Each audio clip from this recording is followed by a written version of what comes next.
Hey guys, today we're stepping into one of the most familiar civilizations in history, but not through its monuments, not through its kings or its grand tombs, or the polished image it left behind in stone.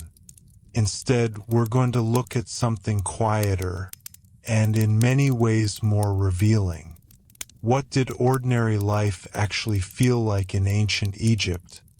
For the people who woke with the sun, worked the fields, raised children, paid taxes, made offerings, and tried to build a stable life along the Nile.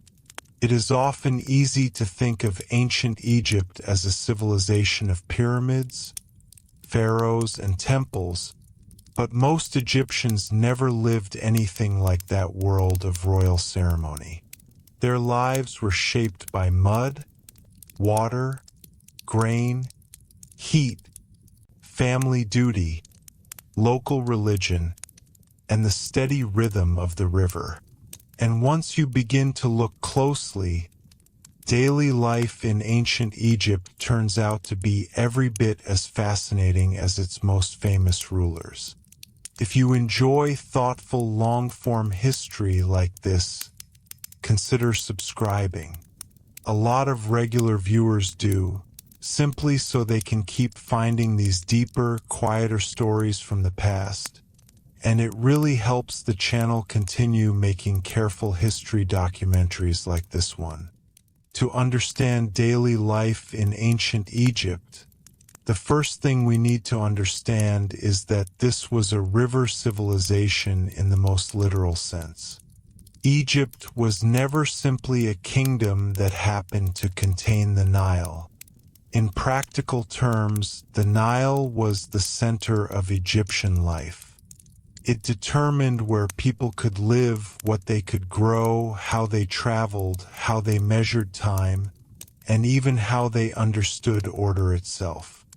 Beyond the fertile band along the river, much of the land was desert. So life in Egypt was concentrated in a long, narrow corridor of cultivated earth, bordered by dryness and uncertainty. This created a very distinctive society, one in which agriculture, administration, and belief were all tied to the same natural cycle. For ordinary people, the year was not mainly divided by abstract dates, but by the behavior of the river. The Nile flood, caused by seasonal rains far to the south, deposited rich black silt across the floodplain. This made Egyptian farming unusually productive when the system worked well. The agricultural year was often thought of in three broad seasons: inundation, when the floodwaters rose; emergence, when the land reappeared and planting began; and harvest, when grain was gathered and stored. This rhythm shaped the lives of millions. Farmers did not simply work whenever they pleased. Their labor followed the river's calendar, and the success or failure of that cycle could mean security, strain, or hunger. A typical village in ancient Egypt was built from mud brick, the most common building material in the country. Stone was reserved mainly for temples, tombs, and monuments, while everyday houses were made from the materials people could produce quickly and locally. These homes were practical rather than grand. They were often small, with flat roofs, narrow rooms, and limited ventilation, designed more for survival in a hot environment than for comfort in any modern sense. Wealthier households could be larger, with separate storage spaces, courtyards, and more furnishings, but for most people the home was simple. Furniture was limited.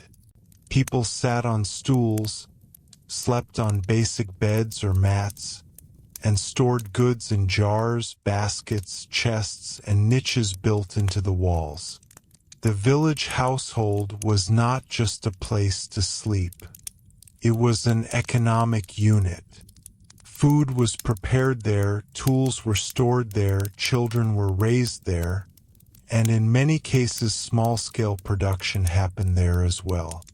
Grain might be ground into flour, flax might be processed for linen, beer might be brewed, bread baked, fish dried, and household religious practices observed. In that sense, daily life in ancient Egypt was deeply domestic. The household linked the wider state to the individual person, because taxes, labor expectations, inheritance, and social status were all experienced first through family life. Food was one of the most constant concerns in Egyptian daily existence, and it was closely tied to grain. Bread and beer formed the foundation of the ordinary diet. This surprises some modern viewers, but in ancient Egypt beer was not merely a luxury or a leisure drink. It was a routine, nutritious staple, consumed by adults and children alike in forms that were often quite different from modern beer. Bread came in many varieties, from coarse loaves for ordinary households to finer breads for more affluent tables.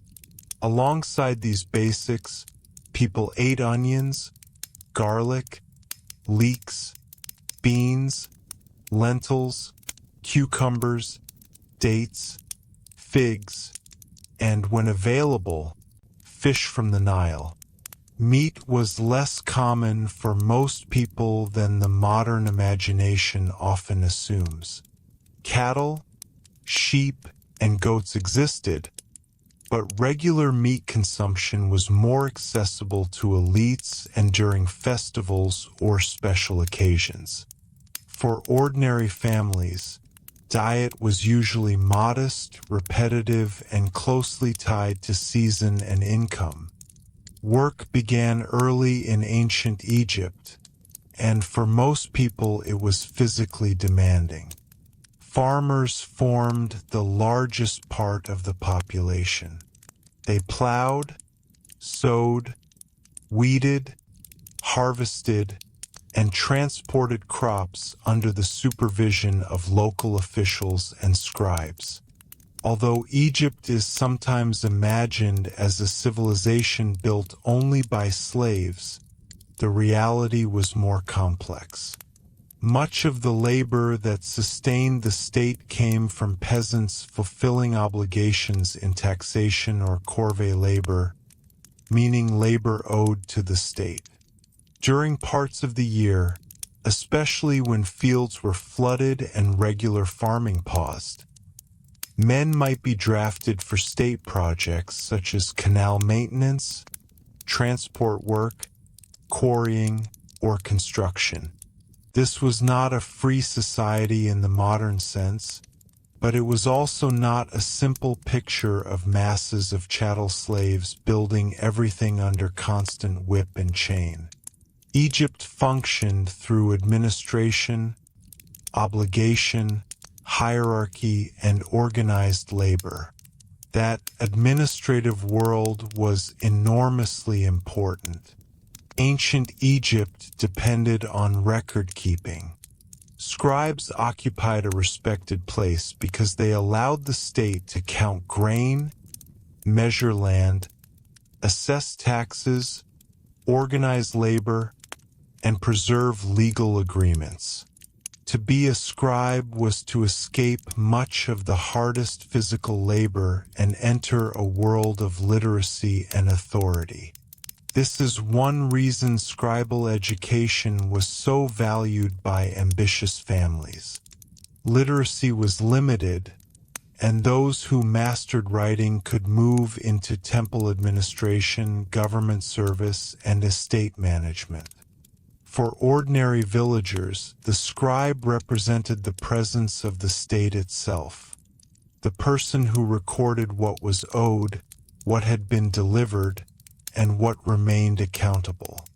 Yet daily life in ancient Egypt was not only work and obligation. It was also intensely social and religious.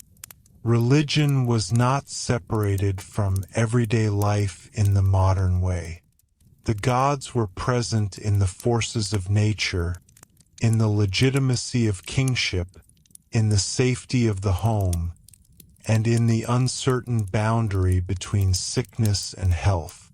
Major temples were powerful institutions, but ordinary people also practiced religion at a household level. Small shrines, amulets, offerings, spoken prayers, and protective rituals all formed part of daily routine. People sought divine favor for childbirth, health, fertility, family stability, and success in work. The great theological ideas of Egyptian religion were important, but so too were the practical anxieties of ordinary life. A mother protecting a child, a worker hoping to avoid injury, or a family honoring deceased relatives were all participating in the same sacred world that supported royal temples. Family structure mattered deeply. Marriage in ancient Egypt was generally more practical than ceremonial, centered on household formation rather than elaborate public ritual. Men and women both had recognized roles within the family, and compared with many other ancient societies, Egyptian women often had a notable degree of legal and economic standing. They could own property, inherit, manage goods, and enter agreements. This did not make Egypt a society of equality in any modern sense, but it does mean women were not invisible in the legal and social order. Much of daily survival depended on their labor, especially in food preparation, textile production, child rearing, and household management. Children, meanwhile, entered the working world early. Childhood existed, but it was closely connected to preparation for adult responsibility. Clothing in ancient Egypt reflected climate, class, and occupation. Linen made from flax was the dominant textile. In the heat of the Nile Valley, garments were generally light and simple. Men often wore kilts or loincloth-style garments, while women wore long dresses secured with straps in many periods, though styles changed over centuries. Wealth and status could be signaled through finer linen, jewelry, cosmetics, wigs, and scented oils. Personal appearance mattered, not only aesthetically but culturally. Cleanliness was associated with order and respectability. People washed when possible, used oils on the skin, and in some cases shaved body hair for comfort, hygiene, or ritual reasons. Cosmetics were also common, including eye paint such as kohl, which had both decorative and protective uses. Even leisure had its place. Music, games, storytelling, festivals, and family gatherings all helped relieve the pressure of labor.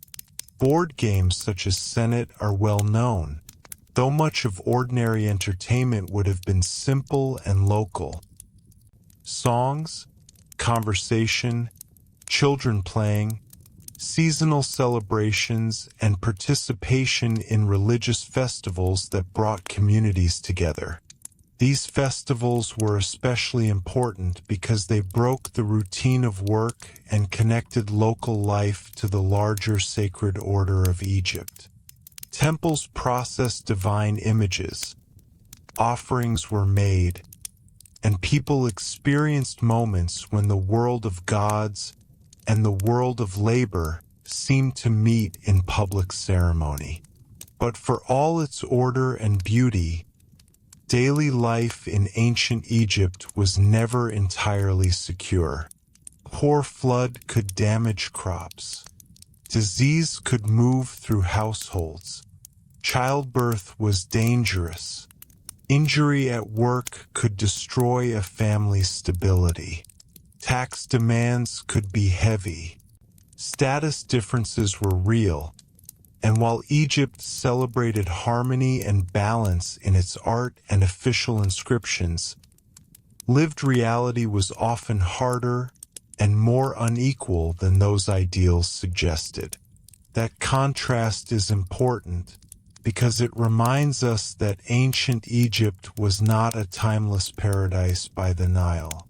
It was a complex human society, capable of impressive stability, but still marked by uncertainty, hierarchy, and struggle. And yet that may be exactly why daily life in ancient Egypt remains so compelling. Beneath the monumental surface, we find something recognizably human. People organizing their lives around work, food, family, belief, and the hope that tomorrow will be manageable. The pharaoh stood at the top of the system, but the civilization itself rested on countless ordinary routines repeated season after season, generation after generation, along the river that made Egypt possible. As the sun rose over the Nile Valley each morning, life in ancient Egypt began early. The cooler hours after sunrise were precious, especially for those working outdoors. Farmers, laborers, fishermen, and craftsmen often started their day shortly after dawn, when the desert heat had not yet reached its full intensity. For many households, the first task of the morning was preparing food. Bread dough might already be rising from the previous evening, and beer, thick, nutritious, and slightly sour, was often consumed even at the start of the day. Unlike modern beverages, Egyptian beer contained grains and nutrients that made it closer to a liquid meal than a casual drink. The preparation of bread was one of the most time-consuming daily tasks. Grain had to be ground into flour using stone grinding tools, a labor-intensive job that frequently fell to women within the household. Archaeological evidence suggests that years of grinding grain left clear physical marks on bones and joints, showing just how repetitive and demanding the process was. Once ground, the flour could be mixed with water and baked in small clay ovens or directly over heated surfaces. The result was a variety of breads, ranging from simple flat loaves to more elaborate shapes prepared for festivals or offerings. For farmers, the morning meant heading out to the fields. Agriculture in ancient Egypt depended heavily on careful coordination with the Nile's seasonal behavior. After the floodwaters receded, the land was left covered with rich black soil that was ideal for planting crops such as wheat and barley. Farmers used simple wooden plows, often pulled by cattle, to break the soil before sowing seeds. Irrigation channels helped distribute water across the fields, ensuring that crops could grow even as the floodwaters gradually withdrew. Life in the countryside required cooperation between neighbors. Irrigation canals had to be maintained, boundaries between fields needed to be respected, and harvest labor was often shared among families. Villages functioned as tightly connected communities where people depended on one another for survival. Disputes certainly existed, but cooperation was usually more valuable than conflict when it came to managing water and land. Beyond agriculture, many Egyptians worked in specialized trades. Craftsmen produced pottery, tools, jewelry, furniture, and textiles that were used both locally and across the kingdom. Skilled workers could find employment in temple workshops or royal construction projects, where their abilities were highly valued. Carpenters shaped wooden furniture, though wood itself was relatively scarce in Egypt and often had to be imported.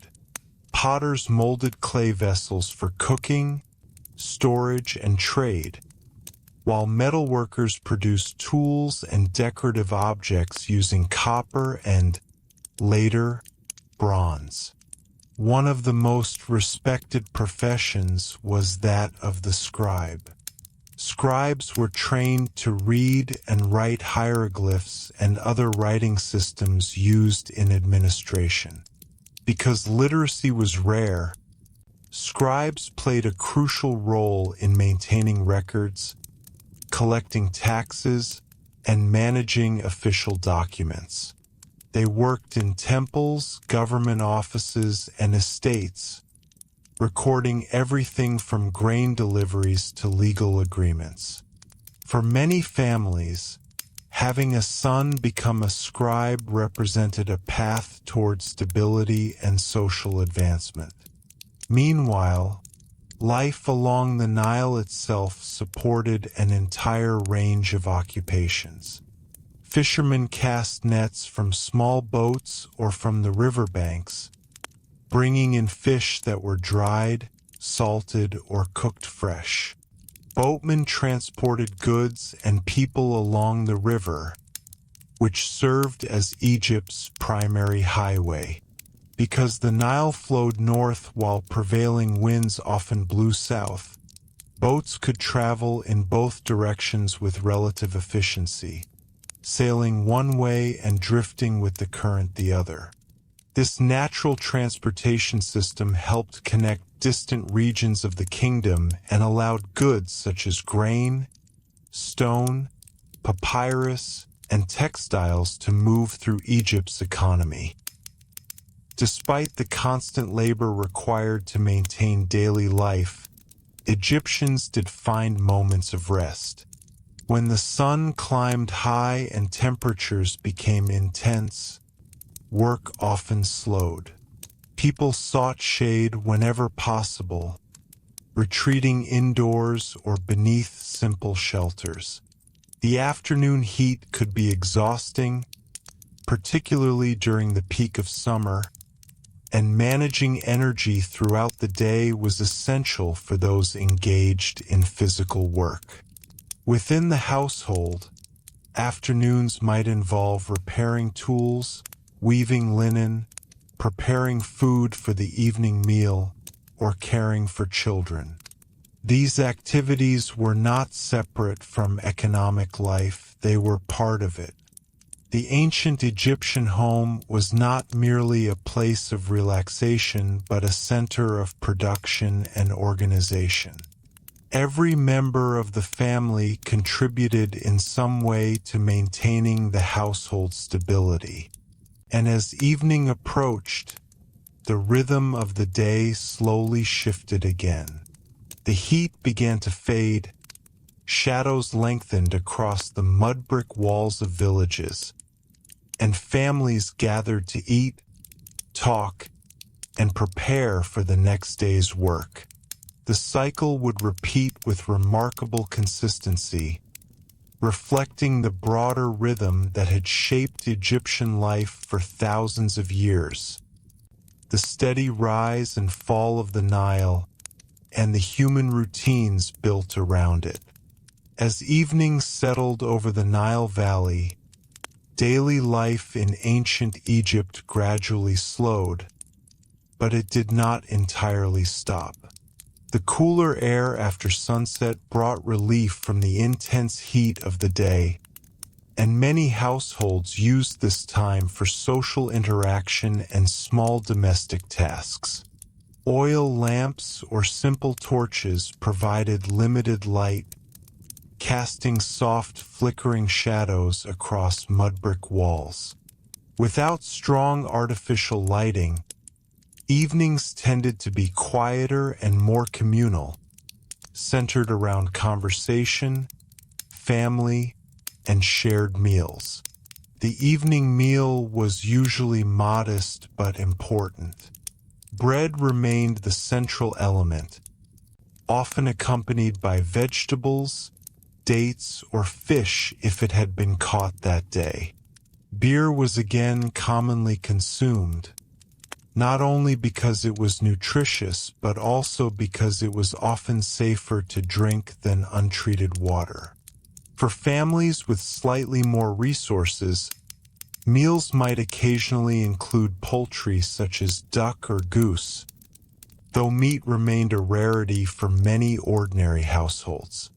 Meals were not only about nourishment. They were moments when family members gathered after long hours of work. Parents discussed the day's events, children learned expectations and responsibilities, and stories or local news circulated among relatives and neighbors. In tightly connected village communities, people were rarely isolated. Social life extended beyond the walls of the home, with neighbors frequently visiting one another, exchanging food, tools, or small favors that helped maintain community stability. Religion also played a quiet but constant role in the household during these evening hours. Many Egyptian homes contained small household shrines dedicated to protective deities or ancestral spirits. These shrines might hold simple statues, painted images, or amulets believed to carry divine protection. Families could offer small portions of food, incense, or spoken prayers, asking the gods for health, fertility, protection from illness, or success in the coming days. Certain gods were particularly associated with everyday protection. Bes, a small and somewhat unusual-looking deity often depicted with a lion-like face and protruding tongue, was believed to guard households and especially protect women and children. Another protective figure, the goddess Tauret, appeared in the form of a pregnant hippopotamus and was associated with childbirth and family safety. These deities were not distant cosmic figures. They were intimately tied to the ordinary concerns of daily life. Children, meanwhile, experienced a childhood that blended play with early responsibility. Younger children played with simple toys such as wooden dolls, carved animals, balls made from cloth, or miniature boats. Archaeological discoveries show that even in ancient times, children enjoyed games and imaginative play. But childhood was also a period of preparation. As they grew older, boys often began assisting fathers in farming, fishing, or crafts, while girls helped mothers with household work such as grinding grain, preparing food, and weaving linen. Education was limited but highly valued where it existed. Most children did not attend formal schools, but those destined for scribal careers could receive training in temple schools or administrative centers. Students practiced writing on fragments of pottery or limestone called ostraca, copying texts repeatedly until they mastered complex scripts. The process was demanding, and teachers were known to enforce discipline strictly, reflecting the high expectations placed on future scribes.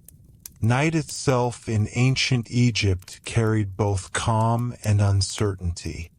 The desert beyond the cultivated land remained dark and mysterious, and the absence of artificial light made the night sky extraordinarily clear.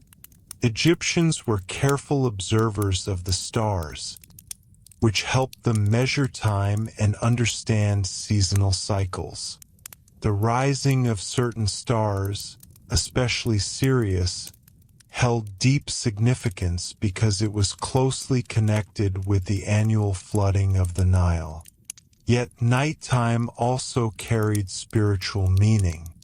Egyptians believed the sun god Ra traveled through the underworld during the night before rising again at dawn. This nightly journey symbolized renewal and the constant struggle to maintain cosmic order. For ordinary people, sleeping through the night meant participating indirectly in that cycle of renewal, trusting that morning, and the returning sun would arrive once again. Inside the home, sleeping arrangements were simple. People slept on wooden beds, woven mats, or low platforms, often using headrests made from wood or stone rather than soft pillows.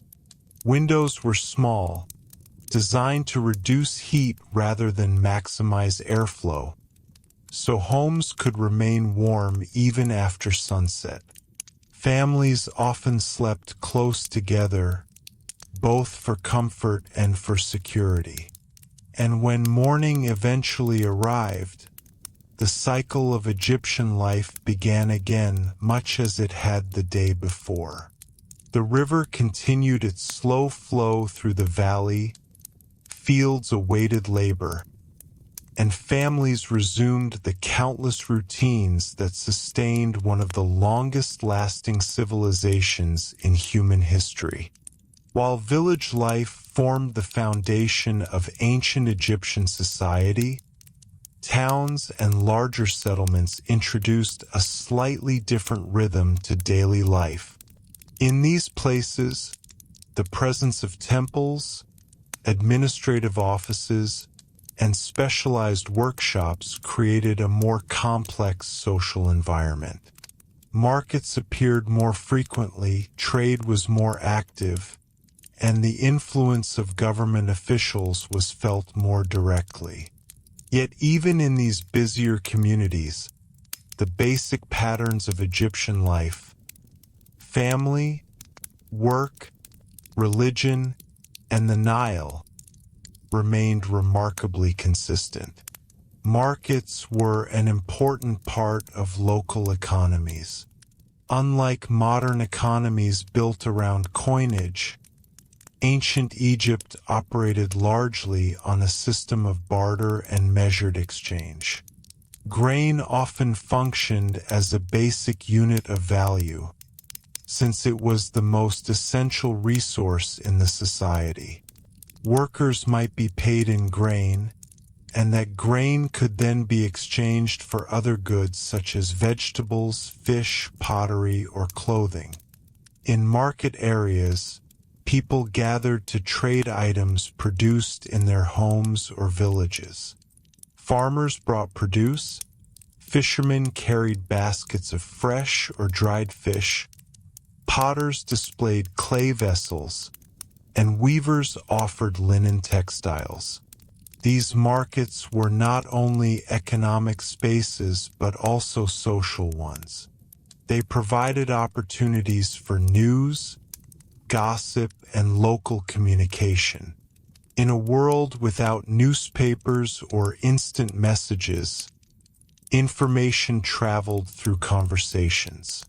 News of political changes, religious festivals, or unusual events could spread quickly through these gatherings. For ordinary Egyptians, The marketplace was one of the few places where they might encounter people from outside their immediate village. Temples also played a powerful role in shaping daily life. Although they are often viewed primarily as religious buildings, temples were also major economic institutions. They owned land, employed workers, managed agricultural production, and distributed resources. Priests performed rituals to maintain harmony between the human world and the divine order, but temple complexes also included storage facilities, workshops, and administrative offices. For those working in temple environments, daily life could involve preparing offerings, maintaining sacred spaces, recording deliveries of goods, or producing items used in rituals. The scale of some temples meant that hundreds of workers might be involved in their operation. Bakers produced bread for offerings, brewers prepared ritual beer, craftsmen created statues and ceremonial objects, and scribes documented everything that entered or left temple storage rooms. Religion was woven so deeply into everyday life that even simple actions carried symbolic meaning. Offering food to a household shrine, wearing an amulet, or reciting a short prayer could all be part of a person's daily routine. Egyptians believed that maintaining balance, what they called marat, often translated as harmony or order, was essential for the stability of the universe. Every individual, from farmer to pharaoh, was expected to contribute to preserving this balance. Festivals provided moments when ordinary people could experience the grander side of Egyptian religion. During major celebrations, statues of gods were carried in ceremonial processions outside temple walls so that the public could see them. Music, singing, and feasting accompanied these events. For many Egyptians, festivals were rare opportunities to pause from labor and participate in communal celebration. They strengthened local identity and reminded people that their daily work was connected to a larger cosmic system. Workshops and skilled trades added further variety to urban life. In cities such as Thebes or Memphis, artisans produced intricate jewelry, decorated furniture, painted coffins, and carved statues. Many of these items were created for temples or elite tombs, but the craftsmen themselves lived lives that were far more ordinary. They followed strict work routines, relied on supplies provided by administrators, and were subject to supervision by foremen and scribes. One of the most famous communities of skilled workers was the village of Deir el-Medina, where artisans responsible for constructing royal tombs lived with their families. Archaeological discoveries from this settlement provide unusually detailed glimpses into Egyptian daily life. Written records reveal disputes between neighbors, complaints about food supplies, letters between family members, and even evidence of workers organizing what may have been one of the earliest recorded labor strikes when rations were delayed. These records remind us that ancient Egyptians were not distant, mysterious figures frozen in monumental art. They were individuals dealing with familiar concerns: fair wages, family relationships, disagreements with neighbors, and hopes for a secure future. Even within a highly structured society, ordinary people negotiated the realities of work and authority in ways that feel surprisingly recognizable today.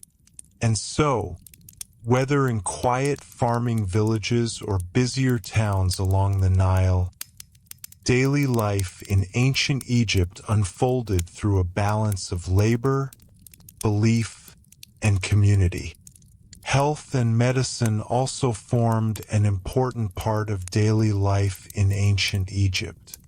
Although their understanding of the human body was very different from modern medical science, Egyptian healers developed a surprisingly organized approach to treating illness and injury. Medical knowledge was often recorded in written texts, many of which have survived on papyrus. These documents describe symptoms, diagnoses, and treatments for a wide range of conditions, from broken bones to digestive problems. Physicians in ancient Egypt were respected specialists, and some even focused on particular parts of the body, such as the eyes or the stomach. Many treatments combined practical remedies with religious elements. Herbal mixtures, oils, and mineral compounds were commonly used to treat wounds or infections. Honey, for example, was frequently applied to injuries because of its natural antibacterial properties. Even though the Egyptians did not understand the scientific reason behind its effectiveness. At the same time, healing was closely connected to spiritual belief. Illness could sometimes be interpreted as the influence of hostile spirits or divine displeasure. Because of this, medical treatments might include protective amulets, spoken incantations, or appeals to specific deities associated with healing. The god Thoth, for instance, was linked to wisdom and knowledge, while the goddess Sekhmet was believed to have both destructive and healing powers. Patients might seek help through both practical medicine and religious protection, reflecting the Egyptian view that the physical and spiritual worlds were closely connected. Childbirth was one of the most significant and dangerous moments in Egyptian family life. Women often gave birth at home, assisted by experienced women from the community rather than formally trained doctors. Special birth stools were sometimes used, allowing women to squat during delivery. Protective charms and images of deities such as Tauret and Bes were commonly placed nearby, as families hoped to ensure the safety of both mother and child. Despite these efforts, childbirth remained risky, and infant mortality rates were high by modern standards. Care for children began immediately after birth. Infants were often breastfed for several years, which helped protect them from disease and malnutrition. Parents also placed great importance on protecting children from spiritual harm. Amulets were worn around the neck or wrist, and protective symbols were sometimes painted or carved into household objects. These practices reflected a broader cultural belief that unseen forces could influence daily life in both positive and negative ways. As people grew older, their health was shaped heavily by their work. Farmers, laborers, and craftsmen performed physically demanding tasks that could cause long-term strain on the body. Archaeological studies of skeletons reveal evidence of worn joints, back problems, and healed fractures. Workers who spent years grinding grain, lifting heavy loads, or carving stone often developed physical conditions that would have made daily life increasingly difficult as they aged. Dental health was another common challenge. The bread eaten by Egyptians often contained small particles of sand or stone from the grinding process, which gradually wore down teeth over time. Many skeletal remains show severe tooth wear and infections that would have caused significant pain. Although some treatments were attempted, including herbal rinses or simple dental procedures, relief was often limited. Despite these hardships, Egyptians showed a strong concern for maintaining health and cleanliness. Bathing was common when water was available, and people frequently used oils or perfumes on their skin. Linen clothing helped keep the body cool in the hot climate, and shaving body hair was sometimes practiced to improve hygiene. These habits were not only practical but also connected to cultural ideas about purity and order. Death itself, of course, was deeply integrated into Egyptian daily life and belief.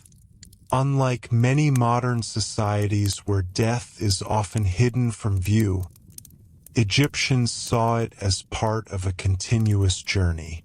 Preparing for the afterlife was considered one of the most important responsibilities of a lifetime.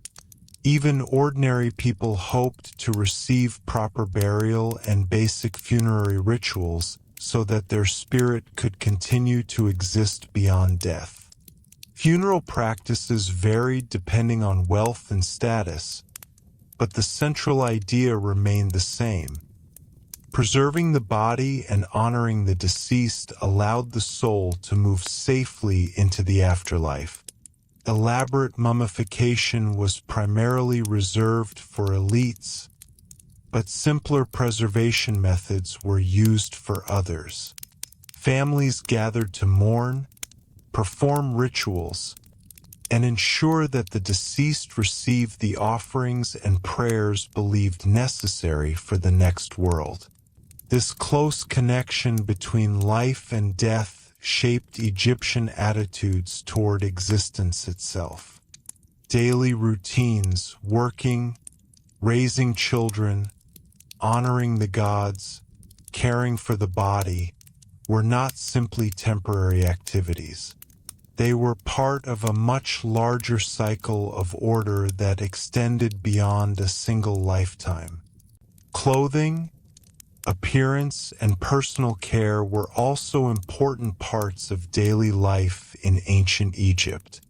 Living in a hot and dry climate meant that people preferred light, breathable clothing that allowed them to stay comfortable while working outdoors. Linen, made from the fibers of the flax plant, was the most common fabric used across Egyptian society.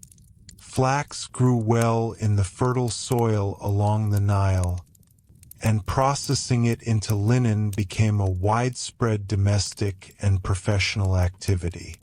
The production of linen involved several careful steps. After harvesting flax plants, the fibers had to be separated, cleaned, and spun into thread. This thread was then woven into fabric using simple looms. Much of this work was done within households, particularly by women, though larger workshops also existed in towns and temple complexes. The finished cloth could vary widely in quality. Ordinary workers wore coarse linen garments that were durable and practical, while wealthier individuals had access to finer, softer fabrics that were carefully woven and sometimes decorated. For most Egyptian men, everyday clothing was relatively simple. A linen kilt or wrap tied around the waist was common, especially for laborers and farmers who needed freedom of movement while working. Women typically wore long, fitted linen dresses supported by shoulder straps. These garments could be quite plain for everyday use, but in wealthier households they might be pleated or tailored to fit more closely to the body. Over centuries, styles changed somewhat, but the basic emphasis on light linen clothing remained consistent throughout Egyptian history. Jewelry was another important element of personal appearance, and it was worn by both men and women. Even individuals of modest means sometimes wore simple necklaces, bracelets, or rings made from materials such as faience, bone, or copper. Wealthier Egyptians displayed elaborate jewelry made from gold, semi-precious stones, and colored glass. Jewelry was not only decorative but also symbolic. Many pieces contained protective designs or images of deities, serving as amulets meant to guard the wearer from illness, misfortune, or spiritual harm. Cosmetics also played a role in everyday grooming. Eye makeup made from dark mineral powders, commonly called kohl today, was widely used by both men and women. This cosmetic was applied around the eyes to create a dark outline, which had both aesthetic and practical benefits. It helped reduce glare from the strong sunlight and may have offered some protection against eye infections. Green pigments made from minerals such as malachite were also used for eye decoration in earlier periods. Hair care was equally important. Many Egyptians shaved their heads or kept their hair short to stay cool and reduce the presence of lice. Wigs made from human hair or plant fibers were sometimes worn, especially during social gatherings or religious ceremonies. These wigs could be styled in various shapes and lengths depending on fashion and status. Oils and scented perfumes were frequently applied to the skin and hair, giving people a pleasant scent and helping protect the skin from dryness caused by the desert climate. Personal cleanliness was strongly connected to ideas of order and respectability. Egyptians valued bathing and washing whenever possible, often using water from the Nile or local wells. Soap in the modern sense did not exist, but mixtures of oils and natural salts could be used to clean the body.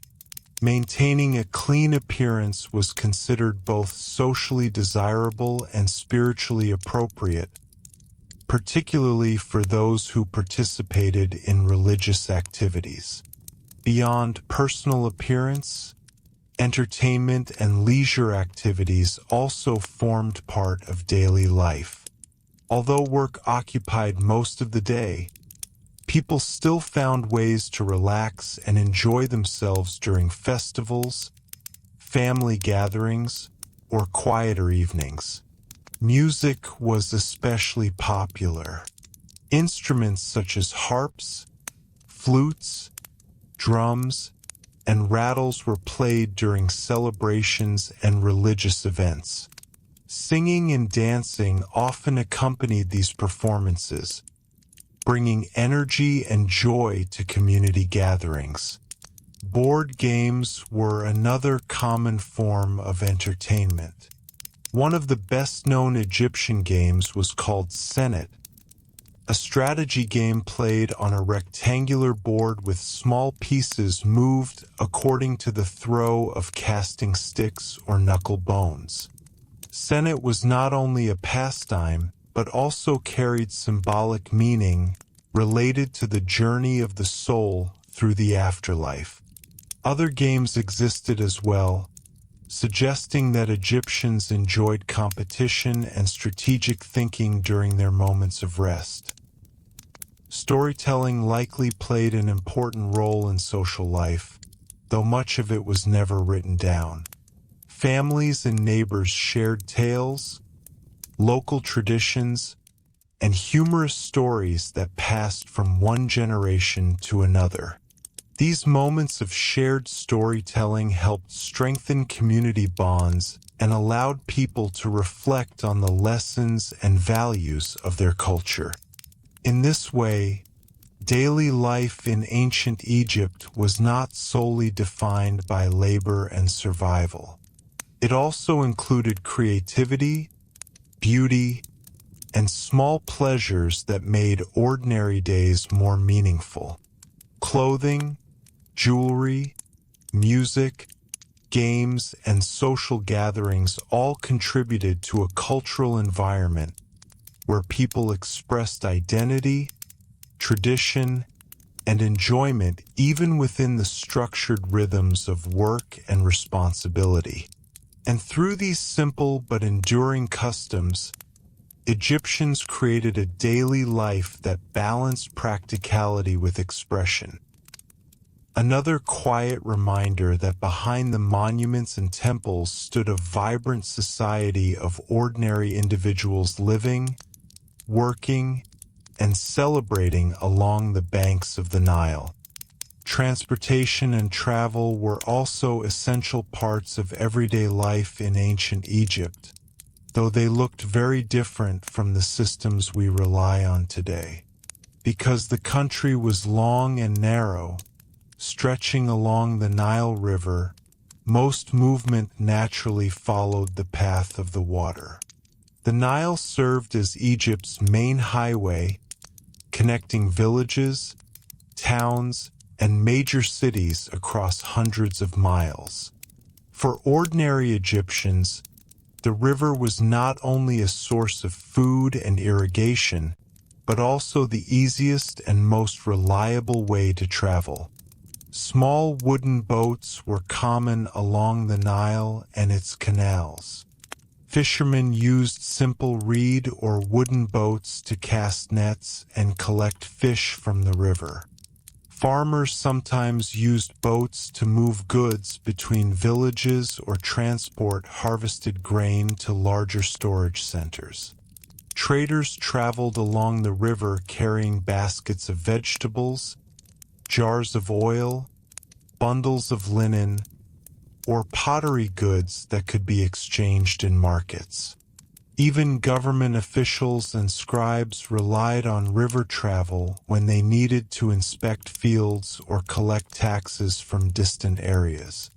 One of the remarkable advantages of the Nile was the way its natural conditions allowed travel in both directions. The current of the river flowed north toward the Mediterranean Sea, which meant boats could drift or paddle downstream with relative ease. At the same time, winds blowing from the north often allowed sailors to raise simple square sails and travel south against the current. This combination made river transportation unusually efficient compared with many other ancient societies. On land, travel was slower and more difficult. Roads were mostly simple paths created by repeated use rather than carefully built infrastructure. Donkeys were the most common pack animals used for transporting goods across land. They carried baskets of grain, pottery, tools, and other supplies between villages that were not directly connected by water.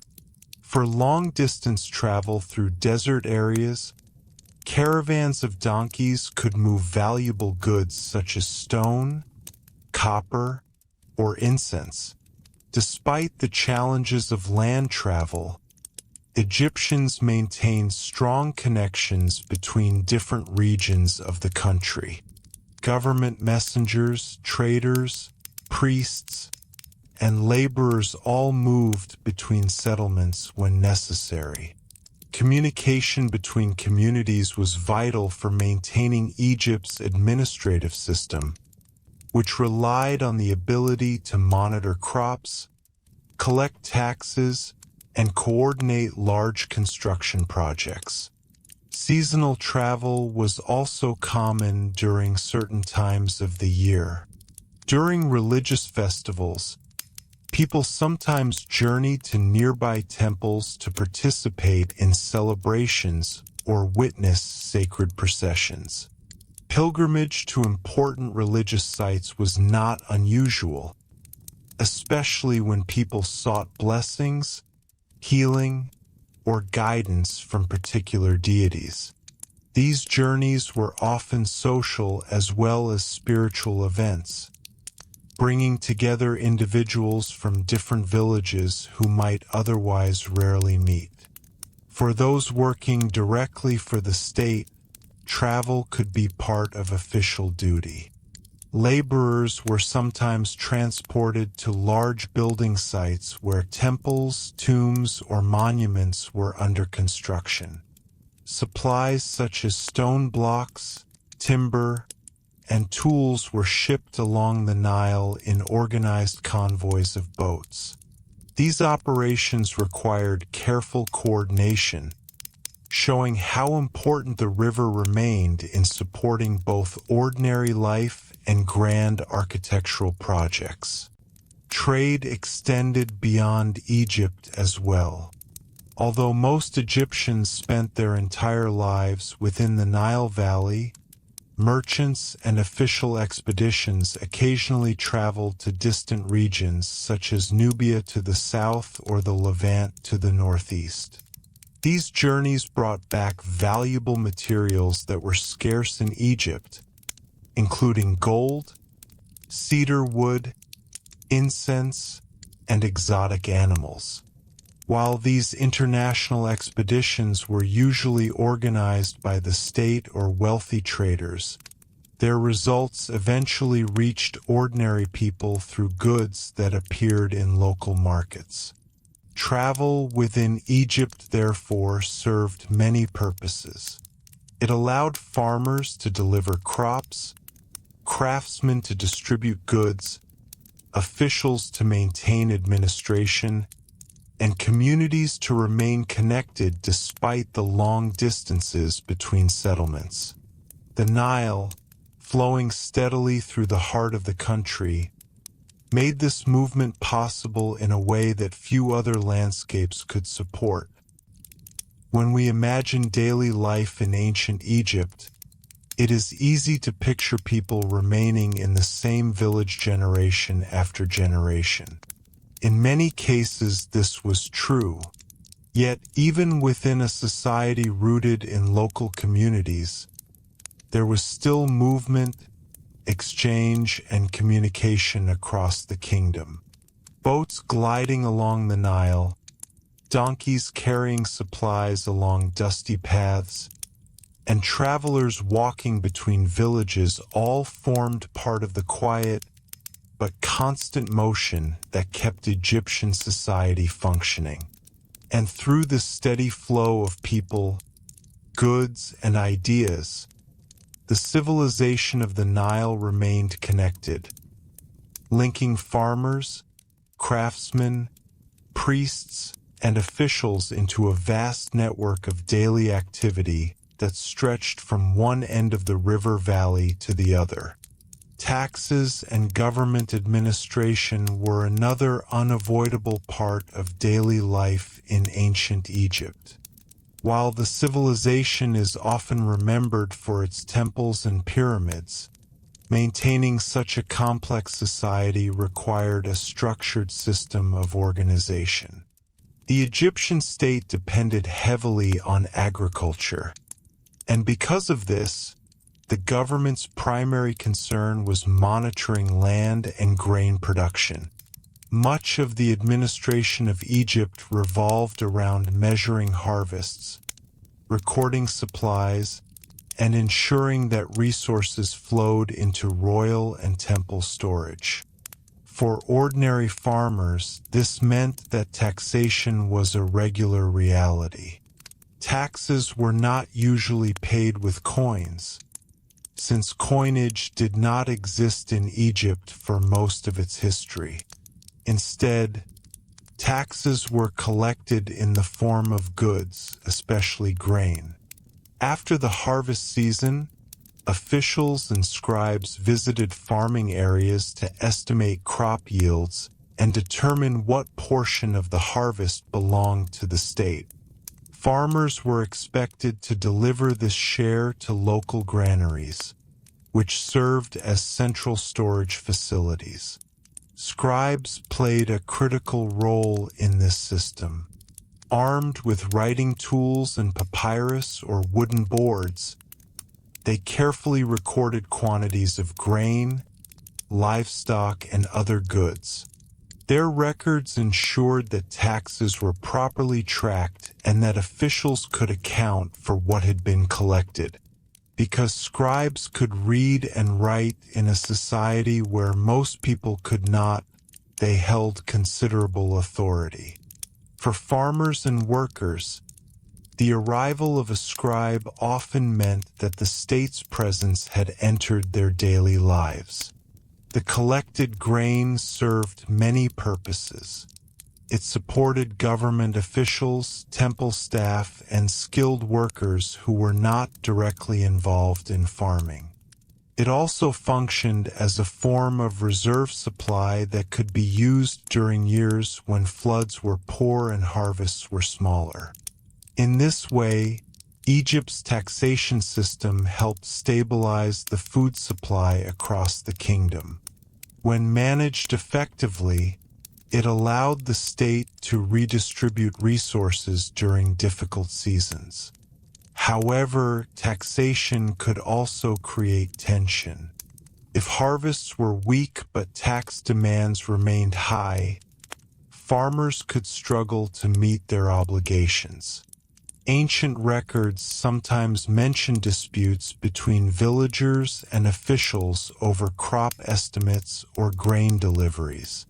These conflicts remind us that although Egyptian society valued order and balance, everyday life could still involve negotiation and frustration when resources were scarce. Another responsibility expected from many Egyptians was labor service to the state, sometimes called corvée labor. Instead of paying additional taxes, certain individuals might be required to contribute time working on public projects.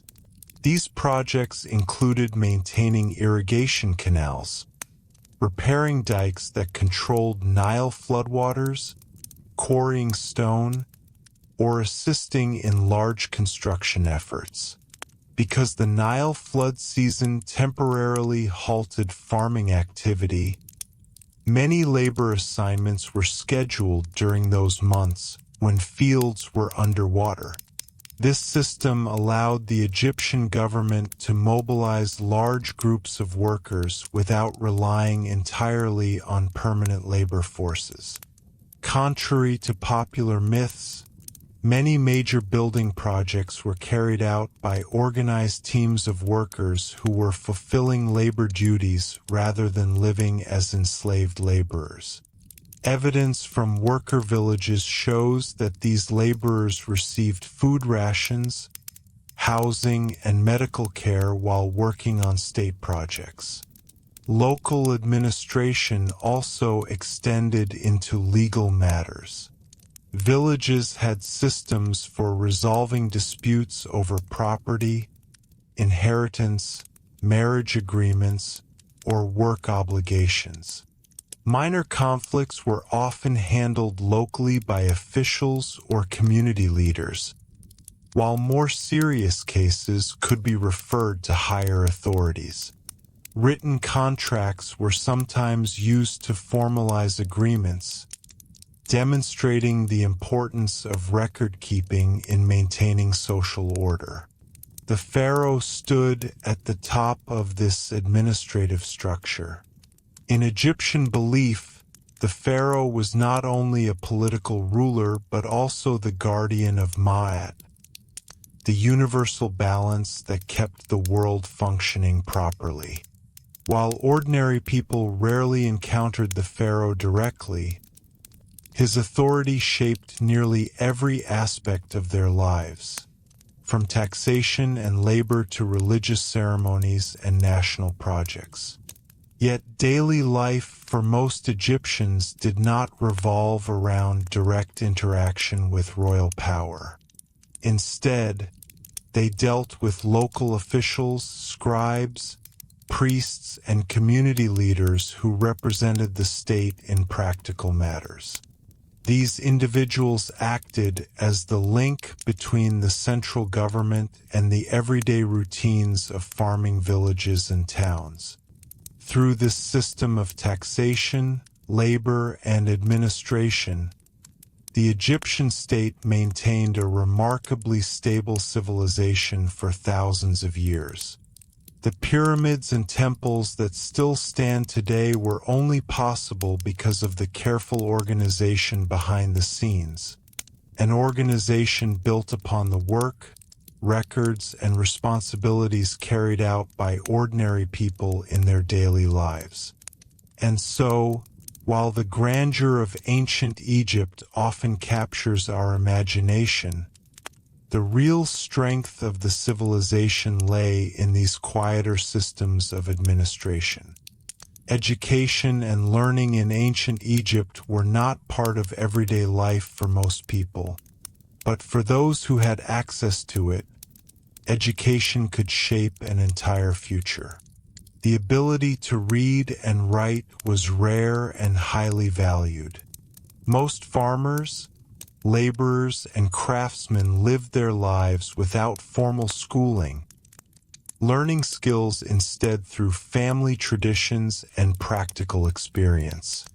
Children usually learned by watching their parents work and gradually participating in those same tasks as they grew older. However, for a small portion of the population, particularly those connected to temples or government administration, education opened a path toward respected professions. Boys who were chosen to become scribes entered a structured training system where they learned to read, write, and manage records. This education usually took place in temple schools or administrative centers, where experienced scribes taught students the complex writing systems used in Egyptian society. Writing in ancient Egypt was not simple. Students had to master hieroglyphs, the pictorial writing system often carved into stone monuments, as well as more practical scripts used for everyday writing. Hieratic and later demotic scripts allowed scribes to write more quickly on papyrus or other surfaces. Learning these systems required years of disciplined practice. Students often practiced writing on pieces of broken pottery or limestone flakes known as ostraca. These materials were cheaper and easier to obtain than papyrus, which was considered valuable. Teachers gave students passages to copy repeatedly, sometimes including famous literary texts, moral teachings, or administrative phrases used in official records. Through repetition, students developed the careful handwriting and accuracy required for professional scribes. Education was strict, and discipline was a regular part of the learning process. Ancient writings occasionally mention the firmness of teachers, suggesting that students were expected to show dedication and obedience. The demanding nature of scribal training reflected the importance of the profession. Once trained, a scribe could avoid much of the heavy physical labor that dominated ordinary life. Scribes played vital roles across Egyptian society. They worked in temples, government offices, military administration, and royal estates. Their responsibilities included recording harvest amounts, documenting legal agreements, tracking deliveries of goods, and maintaining historical records. Because written documentation was essential for managing resources, scribes became central figures in maintaining the stability of the Egyptian state. Literature also formed part of scribal culture. Some texts offered moral instruction, advising young scribes to pursue wisdom, patience, and respect for authority. Others included stories, poems, and reflections on life. These writings reveal that Egyptians valued thoughtful expression and ethical behavior alongside practical administration. One well-known category of literature was the instruction texts, which presented guidance from older officials to younger generations.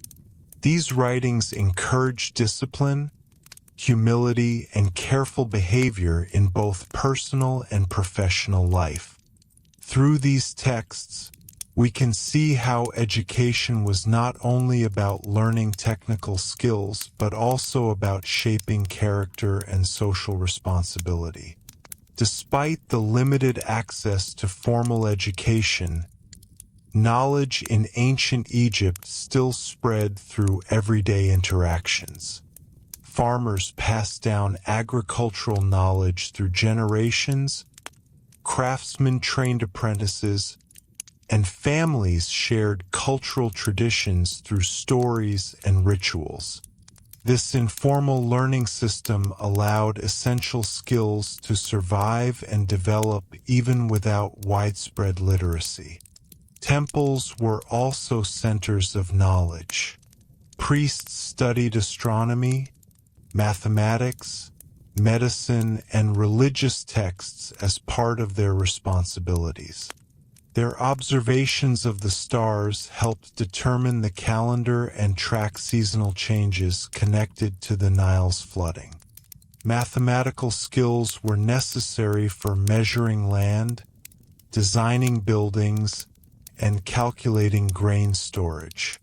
Although only a small percentage of Egyptians received formal schooling, the intellectual achievements of those educated individuals influenced the entire society.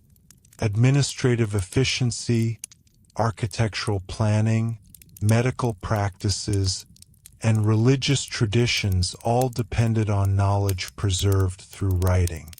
For ordinary Egyptians, daily life remained rooted in physical labor and community routines. Yet behind the scenes, a small educated class ensured that records were kept, laws were maintained, and traditions were preserved. This quiet partnership between practical work and intellectual administration allowed Egyptian civilization to operate with remarkable continuity. In many ways, education in ancient Egypt represented one of the civilization's most powerful tools. The ability to record knowledge meant that ideas, techniques, and traditions could survive beyond a single generation. Through careful writing and disciplined learning, the scribes of Egypt helped carry the memory of their society forward, allowing us, thousands of years later, to still glimpse the details of their daily lives along the Nile. As people moved through the different stages of life in ancient Egypt, age brought both respect and new challenges. Childhood slowly gave way to adulthood when individuals took on full responsibilities within the household and community. For most Egyptians, adulthood meant steady work, participation in religious traditions, and the ongoing effort to maintain family stability. Life was rarely dramatic, but it required persistence and cooperation within the social structure that had developed along the Nile. Marriage played an important role in this stage of life. In most cases, Marriages were arranged through family agreement rather than elaborate public ceremonies. The process was practical and focused on forming a stable household. Once married, a couple typically established their own home, though it might be very close to the extended family. Marriage agreements sometimes included written contracts outlining property rights or financial arrangements, demonstrating that family relationships also carried legal importance. Within the household, roles were generally shaped by both tradition and necessity. Men often handled agricultural labor, construction work, or trade, while women managed the domestic sphere, including food preparation, textile production, and childcare.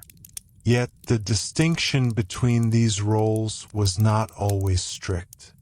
Women could own property, inherit land, and participate in economic activities such as managing household goods or participating in market exchanges. Compared with many other ancient societies, Egyptian women possessed a relatively visible legal status. Family life centered strongly on children. Parents invested time and effort in raising and protecting their young, not only for emotional reasons but also because children represented the future security of the family. Sons could eventually assist in farming or trade, while daughters contributed to household production and later formed families of their own. Children learned social expectations early, including respect for elders and participation in religious practices. As individuals grew older, their experience became valuable within the community. Elder members of society were often respected for their knowledge of farming cycles, family traditions, and social customs. Older workers might gradually reduce heavy labor but still contribute by advising younger generations or assisting with lighter tasks. In a society that relied heavily on tradition and memory, the knowledge held by older individuals was an important resource. However, aging also brought physical challenges. Many Egyptians spent decades performing demanding manual labor, which could leave lasting effects on the body. Joint pain, reduced mobility, and other age-related difficulties were common. Without modern medicine or advanced treatment options, families often relied on traditional remedies and supportive care to help older members remain comfortable. Despite these difficulties, community support helped maintain social stability. Extended families often lived close together, allowing relatives to assist one another when necessary. Neighbors also played a role in helping during illness, injury, or other hardships. The close structure of village life meant that people were rarely completely isolated. Religious belief continued to shape life during these later years. Egyptians maintained a strong awareness that death was not the end of existence but a transition into another stage of being. As people aged, preparing for the afterlife became increasingly important. Families might begin planning burial arrangements or acquiring funerary items that would accompany the deceased into the next world. Even ordinary Egyptians hoped to secure a peaceful afterlife. Although grand tombs and elaborate mummification were largely reserved for elites, simpler burial practices were common for the general population. Families performed prayers, offered food, and honored the memory of the deceased, believing that these actions supported the soul's journey beyond death. These beliefs created a sense of continuity between generations. The living respected their ancestors, and in turn hoped that future descendants would remember them in the same way. Household rituals sometimes included offerings to deceased family members, reinforcing the idea that family bonds extended beyond a single lifetime. Through childhood, adulthood, and old age, daily life in ancient Egypt followed patterns that balanced practical survival with spiritual meaning. Work, family, religion, and community were not separate aspects of life, but deeply interconnected elements of the same system. The stability of Egyptian civilization depended on these routines being repeated day after day, year after year. And when we look beyond the pyramids and monumental temples, we begin to see that the true story of ancient Egypt lies within these quiet cycles of life. Millions of ordinary people lived, worked, raised families, and placed their hopes in the rhythms of the Nile and the promises of their beliefs. Their daily experiences, repeated across centuries, formed the enduring foundation of one of history's most remarkable civilizations. Another important element shaping daily life in ancient Egypt was the natural environment itself. The Nile Valley created a unique landscape where fertile farmland existed in a narrow strip between vast desert regions. This geography had a powerful influence on how people organized their lives. Unlike societies that spread across wide forests or grasslands, Egyptians lived in communities that were closely concentrated along the riverbanks. The desert acted almost like a natural boundary, keeping settlements clustered near the reliable water and fertile soil of the Nile. Because of this environment, agriculture remained the foundation of survival. Even Egyptians who worked in crafts, administration, or trade were ultimately connected to the farming system that fed the population. Grain production was especially important. Wheat and barley were the main crops, and their harvest determined whether communities would experience stability or hardship during the coming year. Farmers worked with simple tools, yet their agricultural methods were carefully adapted to the Nile's natural rhythm. Wooden plows pulled by cattle helped prepare the soil after the floodwaters receded. Seeds were scattered across the moist earth, sometimes followed by herds of animals that pressed the seeds into the soil with their hooves. Irrigation channels directed water across fields when necessary, ensuring crops received enough moisture during the growing season. The annual flooding of the Nile was both a blessing and a risk. When the flood arrived at the right level, it deposited fresh layers of nutrient-rich silt across the farmland. This natural fertilization allowed Egyptian agriculture to remain productive for thousands of years. However, if the floodwaters rose too little, crops could fail due to dry soil. If the flood was too strong, fields and homes could be damaged. Because the entire society depended on this natural cycle, Egyptians paid close attention to the river's behavior.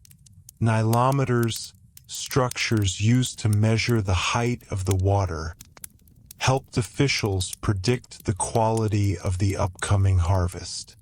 These measurements were important not only for farmers but also for administrators who needed to estimate grain supplies and tax collection. The environment also influenced housing design.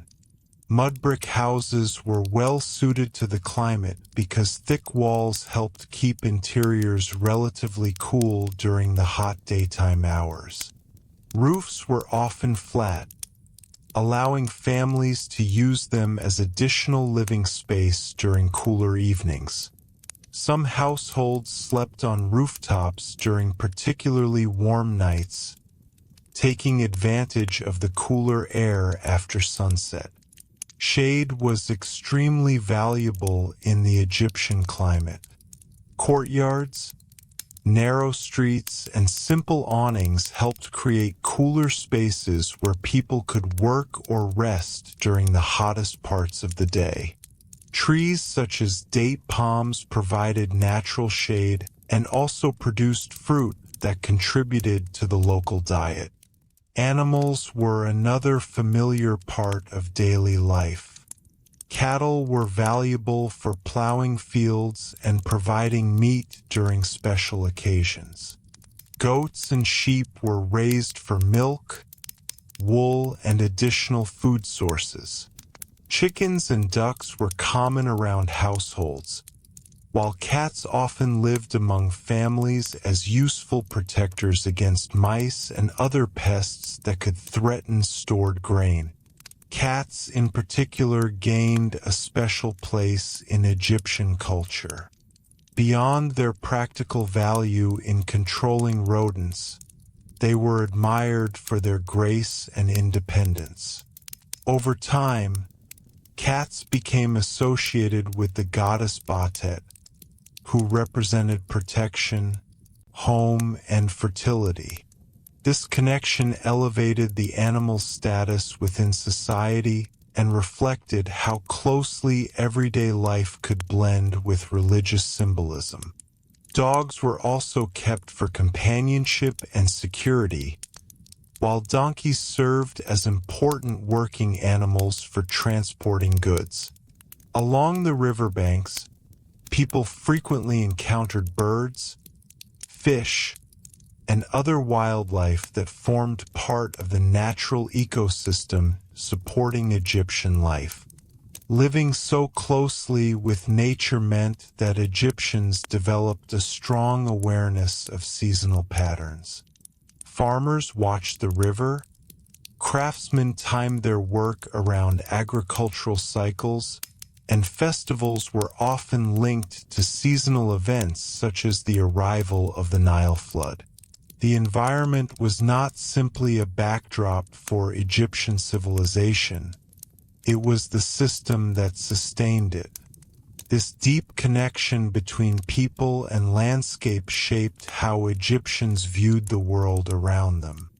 The predictable rhythm of the Nile encouraged a sense of order and balance, ideas that became central to Egyptian culture and religion.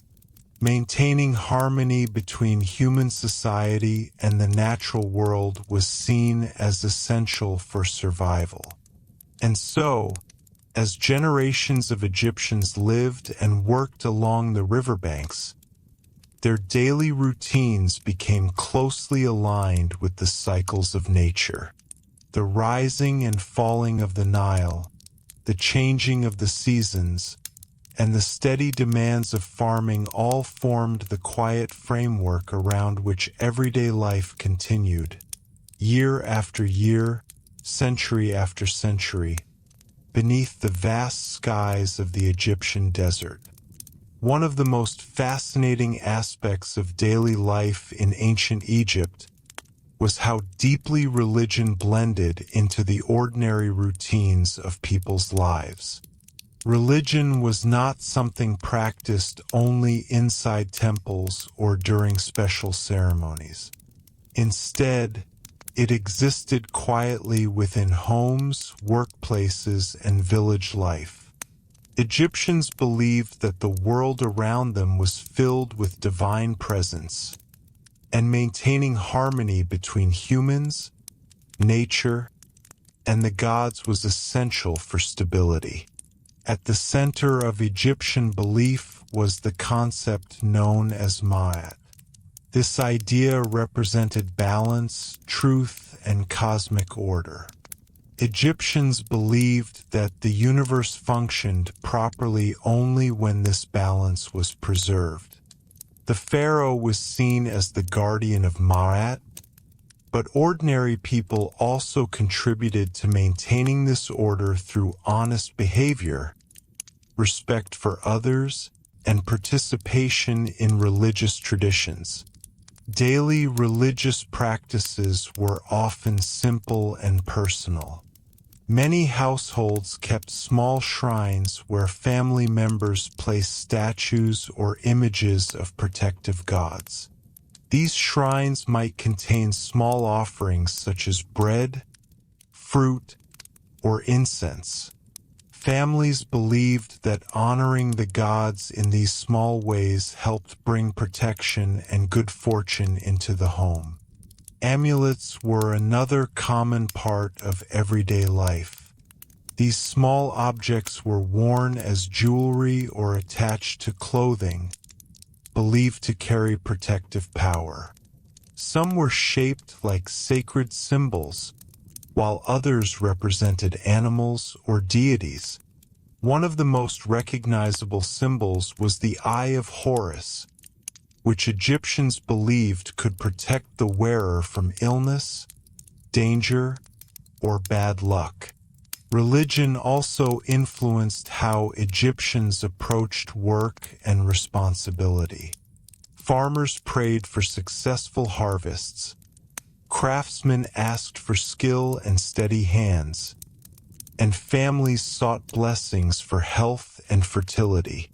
The idea was not that the gods would remove all difficulty from life, but that proper respect and ritual could encourage balance and good outcomes. Temples stood as the most visible centers of religious life, though they were not always open to the general public in the way modern places of worship often are. Inside the temple complex, priests carried out daily rituals meant to care for the gods' sacred statues. These rituals included washing the statue, dressing it in fine cloth, presenting food offerings, and reciting prayers. Egyptians believed that these actions maintained harmony between the divine and human worlds. While the inner temple rituals were performed by priests, festivals allowed ordinary people to participate more directly in religious celebration. During major festivals, statues of the gods were placed on ceremonial boats or platforms and carried in processions outside the temple walls. Crowds gathered to watch, sing, and celebrate as the sacred images passed through the streets. These festivals were some of the most joyful moments in Egyptian life. Music, dancing, and feasting often accompanied the celebrations. For people who spent most of their days working in fields or workshops, festivals provided rare opportunities to relax and take part in large communal gatherings. They reinforced a sense of shared identity and reminded people that their individual lives were part of a much larger cultural system. Religious belief also shaped how Egyptians understood time and the universe. The daily rising of the sun symbolized rebirth, connected to the sun god Ra's journey across the sky. Egyptians believed that at night Ra traveled through the underworld, overcoming dangers before emerging again at dawn. This cycle reflected the idea that order must constantly overcome chaos. Because of this belief, the simple act of waking up each morning carried symbolic meaning. It was a reminder that life itself continued through divine order. Just as the sun returned each day, Egyptians trusted that the balance of the universe could be maintained if people fulfilled their roles responsibly. Even small acts such as lighting incense, speaking a prayer, or wearing a protective charm were seen as contributions to that balance. Religion, therefore, existed not as a separate activity but as a continuous presence woven into the fabric of daily life. When we step back and observe these routines, we begin to understand that ancient Egyptian society was built on more than agriculture, administration, or architecture. It was sustained by a worldview that linked ordinary actions to cosmic stability. Farmers planting grain, parents caring for children, priests conducting rituals, and workers building temples were all participating in the same larger system. And perhaps this helps explain why Egyptian civilization endured for so many centuries. Daily life was guided not only by practical needs but also by a shared belief that every person, in some small way, helped keep the world in balance along the life-giving banks of the Nile. As we look more closely at daily life in ancient Egypt, it becomes clear that time itself was experienced very differently from the way most people think about it today. Egyptians lived in a world defined by cycles rather than strict schedules. The movement of the sun, the rising and falling of the Nile, and the changing agricultural seasons created a steady rhythm that guided daily routines. The day began with sunrise, when the first light spread across the river valley. Without mechanical clocks, people relied on natural signals to measure time. The position of the sun in the sky indicated morning, midday, and evening. At night, the stars became important guides, especially for priests and astronomers who carefully observed their patterns. Egyptian temples sometimes used shadow clocks or simple sundials, but for most people, daily life followed the natural flow of daylight. The calendar used by the Egyptians was also deeply connected to the environment. The year was divided into 3 main seasons, each lasting roughly 4 months. The first was the flood season, known as Ake, when the Nile waters rose and covered much of the farmland. During this time, agricultural work slowed because the fields were underwater. Many farmers were then available for other labor, including state construction projects or canal maintenance. The second season, Parate, began when the floodwaters receded and fertile soil appeared across the fields. This was the time for planting crops such as wheat and barley. Farmers worked long hours preparing the soil and spreading seeds. The success of this season was critical, since it determined the amount of food that would be available later in the year. The final season, Shimu, was the harvest period. Crops were cut, gathered, and stored in granaries. Harvest time was busy but also hopeful, because it marked the moment when months of labor finally produced results. Grain was measured carefully, and a portion was delivered as tax to the state or temples. The rest remained with farmers to feed their families and support the local community. These seasonal patterns created a predictable structure that Egyptians relied on for generations. While individual years could vary depending on the level of the flood, the overall rhythm remained stable. This reliability contributed to the long-lasting continuity of Egyptian civilization. Festivals were often placed within this calendar, marking important moments in both agricultural and religious life. Some celebrations honored particular gods, while others were connected to the cycles of the Nile or the agricultural seasons. These events allowed communities to pause from work and gather together for music, food, and shared rituals. Music and dance were important parts of these celebrations. Instruments such as harps, flutes, drums, and rattles created lively rhythms that accompanied singing and movement.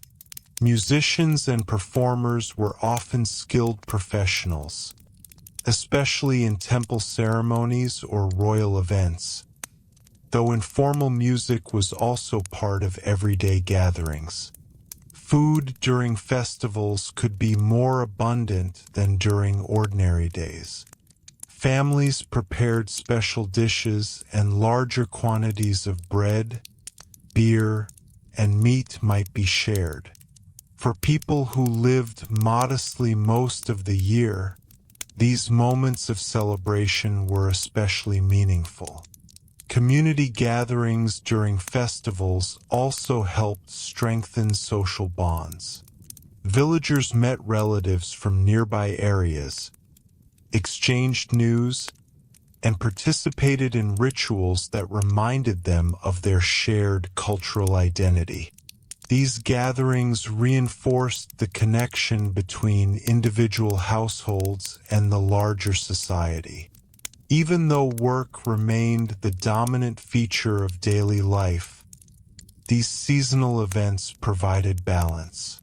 They allowed people to celebrate achievements, honor the gods, and renew social relationships. In this way, the Egyptian calendar was not only a tool for organizing agriculture but also a framework that shaped cultural and spiritual life. When we step back and observe the flow of time in ancient Egypt, we see a society deeply connected to natural cycles. Life was not measured by minutes or strict deadlines, but by sunlight, river levels, and the gradual progression of seasons. This slower rhythm created a sense of continuity that allowed communities to adapt and endure across centuries. And perhaps that steady rhythm, guided by the sun above and the Nile below, was one of the quiet forces that helped sustain Egyptian civilization for so long. Day after day, season after season, people followed these natural patterns, building their lives around a world that moved with remarkable consistency along the timeless river. As we come closer to understanding daily life in ancient Egypt, one final perspective becomes especially important. When we look back across thousands of years, it is easy to focus on the extraordinary achievements of this civilization. Its pyramids, temples, statues, and royal tombs. These monuments are impressive, and they often dominate how we imagine the ancient world. But the truth is that most Egyptians never lived in the shadow of a pyramid construction site, and they never entered the grand inner chambers of temples. Instead, their lives unfolded in small villages, quiet farms, and modest homes built of mud brick along the Nile. Their days were filled with practical concerns: growing food, raising children, repairing tools, preparing meals, honoring the gods, and supporting their communities. It was these countless ordinary routines, repeated across generations, that truly sustained Egyptian civilization. The stability of Egypt depended not only on powerful pharaohs, but also on the consistent efforts of farmers who planted seeds each year after the floodwaters receded.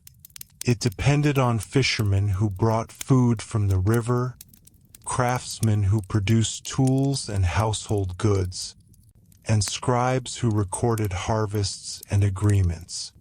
Every role, no matter how small it might appear, contributed to the functioning of the entire society. Life was not always easy. Environmental uncertainty, illness, demanding labor, and social obligations created challenges that ordinary people had to face regularly. Yet the Egyptian worldview offered a sense of reassurance. The belief in Ma'at, the principle of balance and order, suggested that if people fulfilled their responsibilities and respected the natural and divine order, stability could be maintained. This belief helped people make sense of the rhythms around them.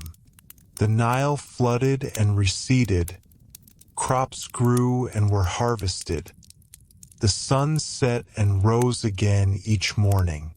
These cycles created a feeling that life, though sometimes difficult, followed a pattern that could be understood and trusted. Family and community were essential in maintaining that pattern. Households supported one another through work, shared resources, and participated together in religious traditions. Neighbors cooperated in maintaining irrigation systems, harvesting crops, and protecting stored food.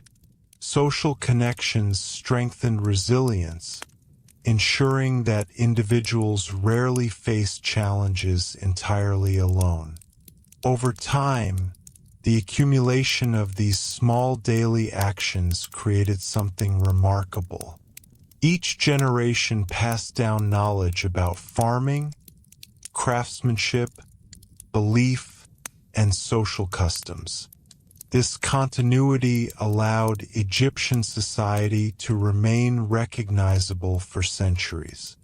A farmer living along the Nile in one century might have experienced daily life in ways very similar to someone living hundreds of years earlier.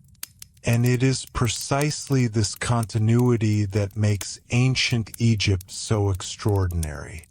While many civilizations rose and fell rapidly, Egypt maintained a recognizable cultural identity for more than 3,000 years. Its stability was not only the result of strong rulers or monumental architecture. It was built on the persistence of everyday life. When we imagine the people of ancient Egypt now, we might picture a quiet evening along the riverbank. The sun setting behind distant desert hills, the sound of water moving slowly through irrigation canals, families gathering after a long day of work, bread baking in simple ovens, children playing near the doorway of a mud brick house, neighbors sharing news or laughter as the heat of the day fades into night. These scenes may seem ordinary, but they represent the true heart of Egyptian civilization. The pyramids and temples remain standing today because the society that built them was supported by millions of moments just like these, moments of work, family, belief, and quiet endurance.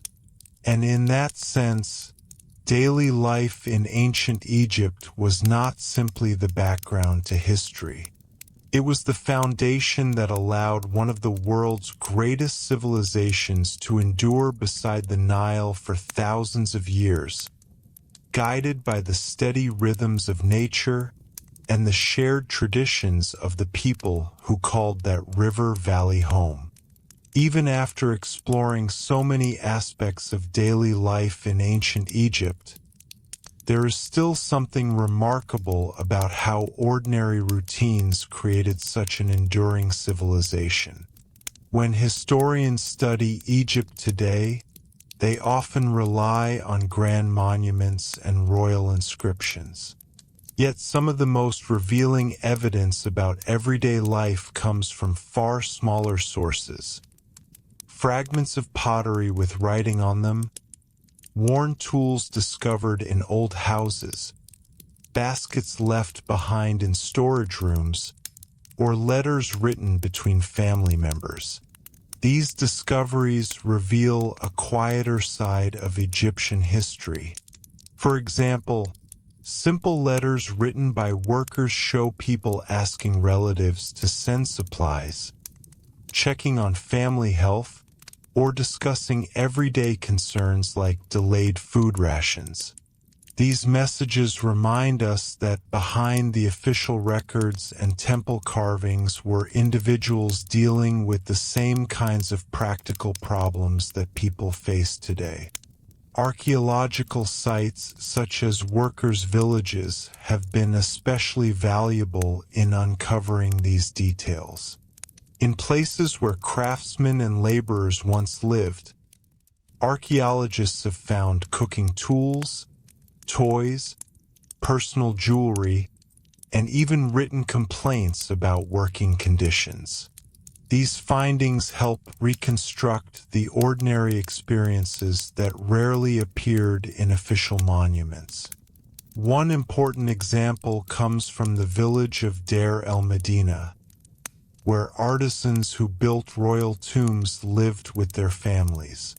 Excavations there uncovered hundreds of written documents.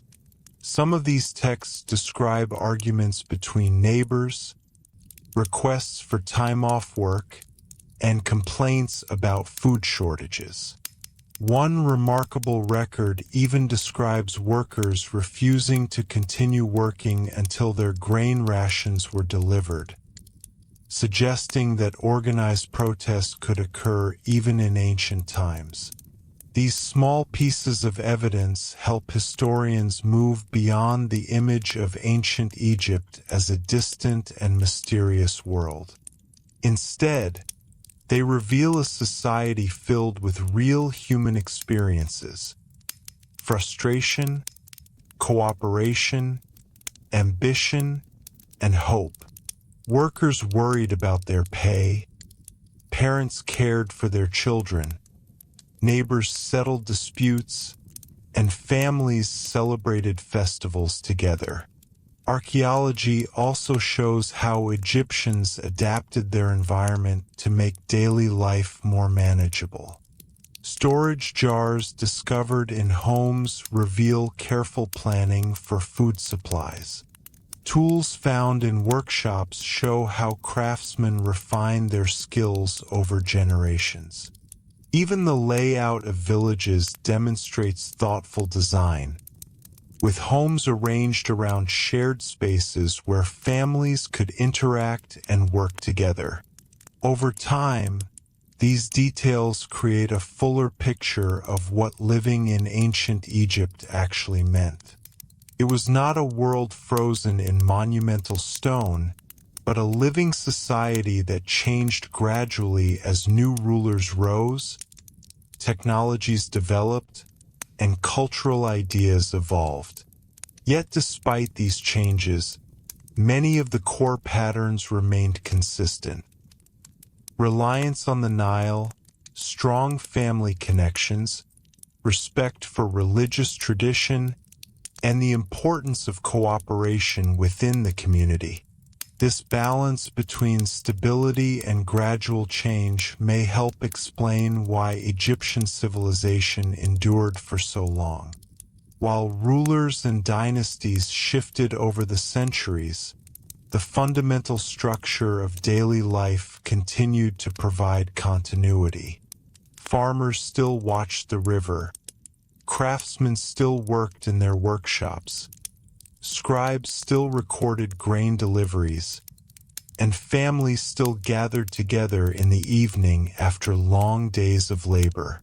From a modern perspective, This rhythm can seem almost timeless. Yet for the people living along the Nile, these routines were not history, they were simply life.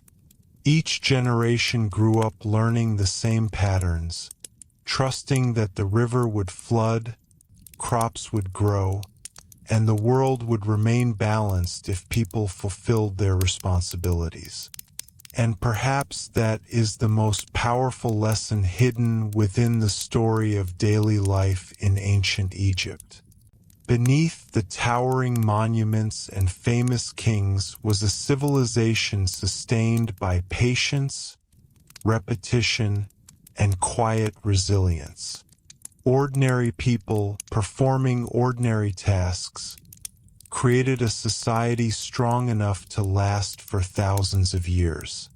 When we imagine the Nile Valley today, we might picture the same river flowing past the desert cliffs as it did long ago. The temples and pyramids still stand, but the true legacy of ancient Egypt lives in the countless lives once lived along that river. Lives shaped by work, family, belief, and the steady rhythms of the natural world. As we continue to explore daily life in ancient Egypt, it is also worth considering how people experienced the passage of generations. Egyptian society placed great importance on continuity. Families did not simply live for the present moment. They saw themselves as part of a long chain connecting ancestors, the living, and future descendants. This perspective shaped how people thought about family duties, inheritance, and personal legacy. Homes were often passed down within families when possible. Property such as farmland, livestock, tools, and household goods could be inherited by children, helping maintain stability across generations. Written agreements sometimes recorded these transfers to avoid disputes later. The presence of such documents shows that Egyptians placed strong value on clear family arrangements and legal order. Respect for parents and elders was deeply embedded in cultural teachings. Instructional texts written by scribes often emphasized obedience, humility, and gratitude toward one's parents. These writings encouraged young people to recognize the effort and sacrifice that older generations had invested in raising them. In return, adult children were expected to care for their parents as they aged. This respect for ancestry extended beyond the living family. Egyptians believed that deceased relatives continued to exist in another realm and could influence the well-being of the living. Because of this belief, families sometimes left small food offerings or spoke prayers in honor of their ancestors. Maintaining these connections was considered both respectful and protective, ensuring harmony between the living and the dead. Burial traditions reflected this deep concern for remembrance. While elaborate tombs were mostly reserved for wealthy elites, ordinary Egyptians still hoped to be buried properly with basic rituals. Even simple graves often contained small items such as pottery, jewelry, or personal belongings that might be useful in the afterlife. These objects symbolized care from the family and a desire to support the deceased in their journey beyond death. Funeral ceremonies brought communities together during times of loss. Family members gathered to mourn, perform rituals, and share memories of the person who had passed away. Professional mourners were sometimes hired for larger ceremonies, but even in smaller villages, the entire community might participate in honoring the deceased. After burial, remembrance continued. Families visited tombs or burial sites to leave offerings and maintain the memory of those who had gone before them. These acts reinforced the belief that family relationships did not end with death. Instead, they continued as part of a larger spiritual cycle connecting generations. Children growing up in this environment learned early that their actions reflected not only on themselves but also on their family line. Behaving honorably preserved the family's reputation and contributed to maintaining social harmony. This emphasis on reputation encouraged responsible behavior within the community.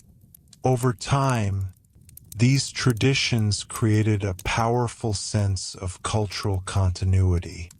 A child born in ancient Egypt would grow up hearing stories about ancestors, learning the same agricultural techniques, participating in familiar religious practices, and eventually passing those traditions on to the next generation.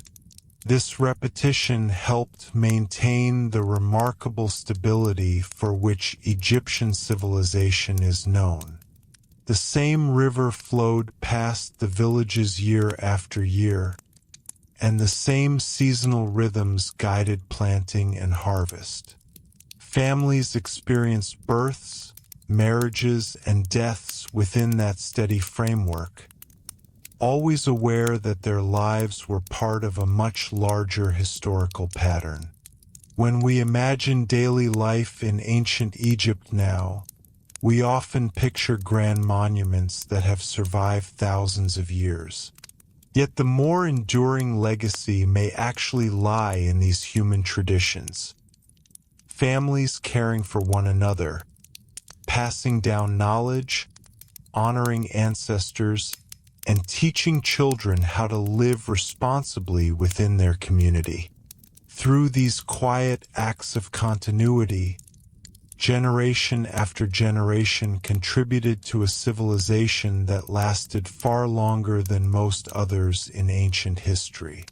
The pyramids may stand as its most visible symbols, but behind them were countless families living ordinary lives along the Nile, shaping the culture that allowed Egypt to endure across the centuries.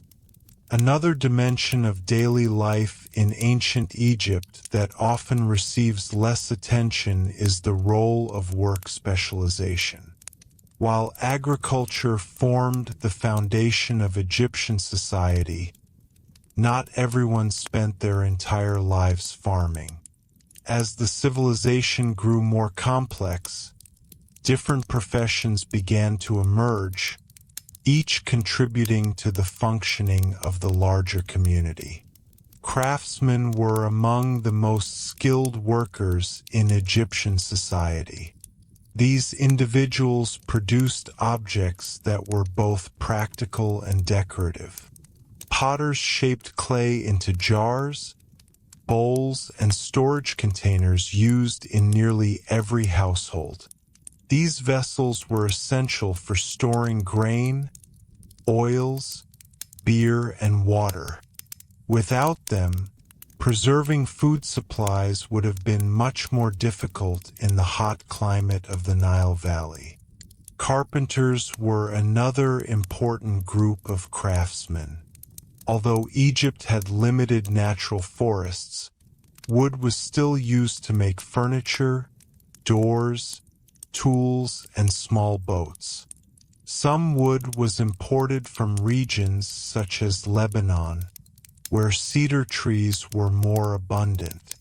Skilled carpenters used chisels, saws, and wooden mallets to shape furniture that was often surprisingly elegant.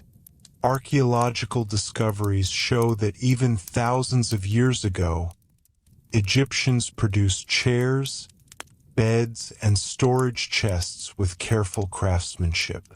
Metal workers also played a significant role. Copper tools were widely used for cutting stone, shaping wood, and crafting household objects. Later, bronze became more common, allowing for stronger and more durable tools. Blacksmiths and metal artisans worked carefully with furnaces and molds, transforming raw metal into knives, axes, jewelry, and decorative items. Weavers formed another essential profession. Linen fabric, made from flax, was the primary textile used throughout Egypt. Producing linen required many steps: harvesting flax plants, extracting fibers, spinning thread, and weaving cloth on looms. This work was often carried out by women within households, though organized workshops also existed in larger settlements and temple complexes. Jewelry makers created ornaments using gold, silver, and semi-precious stones such as turquoise and lapis lazuli. While elaborate jewelry was often associated with elites, simpler pieces were worn by ordinary people as well. Many items had protective meanings, incorporating symbols connected to religious beliefs. Builders and stoneworkers formed another specialized group. Their work included constructing homes, repairing walls, carving statues, and shaping stone blocks used in temples and monuments. Although monumental construction was usually organized by the state, the skills involved were developed through generations of experienced workers. Each of these professions required training. Skills were often passed from parents to children, allowing techniques to improve gradually over time. A potter's child might grow up learning how to shape clay, while the son of a carpenter might begin assisting with simple tasks before mastering more complex work.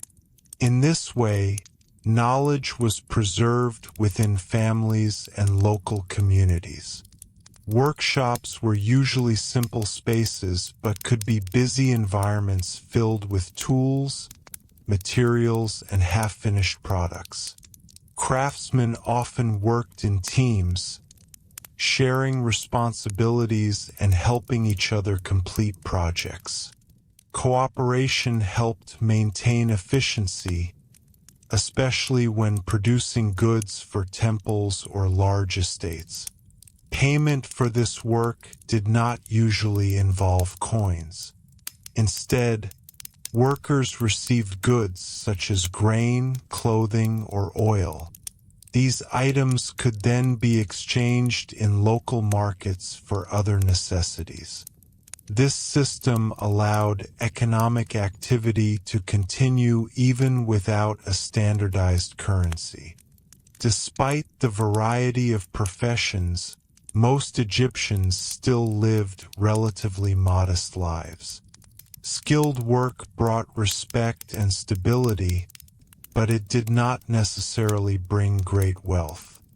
The primary goal for many people remained security, ensuring that their household had enough food, shelter, and resources to endure the changing seasons. What becomes clear when we examine these different professions is that ancient Egyptian society depended on cooperation between many types of workers. Farmers produced food, craftsmen created tools and goods, scribes maintained records, and priests conducted rituals. Each group contributed to the balance that Egyptians believed was necessary for maintaining order in the world. And through these specialized roles, daily life along the Nile became a carefully interconnected system. Every tool shaped by a carpenter, every jar made by a potter, and every piece of cloth woven by a weaver quietly supported the larger civilization, allowing ancient Egypt to flourish for centuries along the banks of its life-giving river. As we move toward the broader picture of daily life in ancient Egypt, it becomes clear that social structure quietly influenced almost every aspect of a person's experience. Egyptian society was organized in a hierarchy, but unlike some rigid systems in other ancient civilizations, there was still a sense that each role contributed to maintaining the overall balance of the kingdom. At the very top stood the pharaoh, who was not simply a political leader but also a religious figure believed to represent divine authority on earth. The pharaoh's responsibility was to uphold Ma'at, the universal order that kept the world stable. While ordinary Egyptians rarely saw the pharaoh in person, his authority shaped the structure of the entire society beneath him. Below the pharaoh were powerful officials, including high priests, government administrators, and military leaders. These individuals managed large estates, supervised temple activities, and helped organize the economic and legal systems of the country. Many of them were highly educated and relied on scribes to maintain records of taxes, trade, and legal matters. Scribes occupied a particularly respected position in this social structure. Because literacy was rare, scribes held knowledge that most people did not possess. Their work ensured that grain supplies were counted, labor assignments were recorded, and agreements between individuals were preserved. For families whose children became scribes, this role often brought a more comfortable life compared to the demanding labor of farming or construction. Below these administrative roles were skilled craftsmen, merchants, and soldiers. Craftsmen produced tools, jewelry, pottery, and furniture that were essential for everyday life. Merchants traveled between towns or along the Nile, exchanging goods and helping distribute resources across the kingdom. Soldiers protected trade routes and defended Egypt's borders when necessary. The largest group within Egyptian society, however, was made up of farmers and laborers. These individuals worked the fields, harvested crops, built structures, and carried out the physical labor that sustained the entire civilization. Their work was demanding and often dependent on environmental conditions, particularly the annual flooding of the Nile. Despite the hierarchy, Egyptian culture emphasized the importance of social harmony. People were encouraged to behave respectfully toward others and to fulfill their responsibilities honestly. Instructional texts written by scribes often advised individuals to avoid arrogance, listen carefully, and treat others fairly. These teachings reflected the broader belief that maintaining balance within society helped preserve Ma'at. Interestingly, social mobility, while limited, was not completely impossible. In some cases, talented individuals could rise in status through education or service. A young boy trained as a scribe might eventually become an administrator or temple official. Military success could also elevate a person's position within the state. These opportunities were rare but demonstrate that Egyptian society was not entirely fixed. Daily interactions between social groups were common, particularly in markets and public festivals.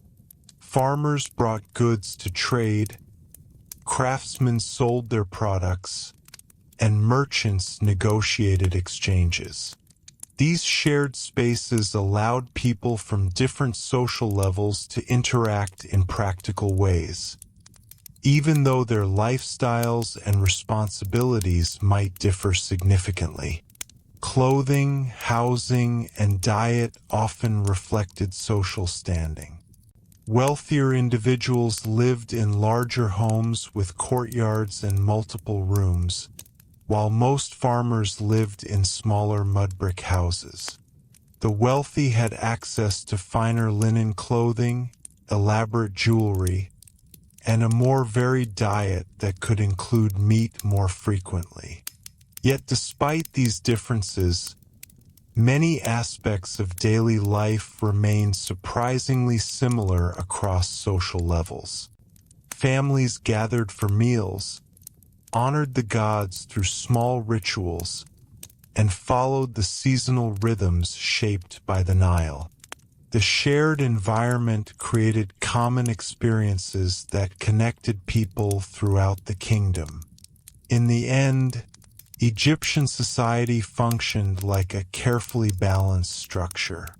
Each group, from the highest official to the humblest farmer, played a role in maintaining stability. When everyone fulfilled their duties, recording grain, cultivating fields, crafting tools, or conducting rituals, the system remained strong. And it was this quiet cooperation between different layers of society that allowed ancient Egypt to endure for centuries. Beneath the towering monuments and powerful rulers existed a complex network of ordinary people, each contributing their part to a civilization that continued to thrive along the steady, life-giving waters of the Nile.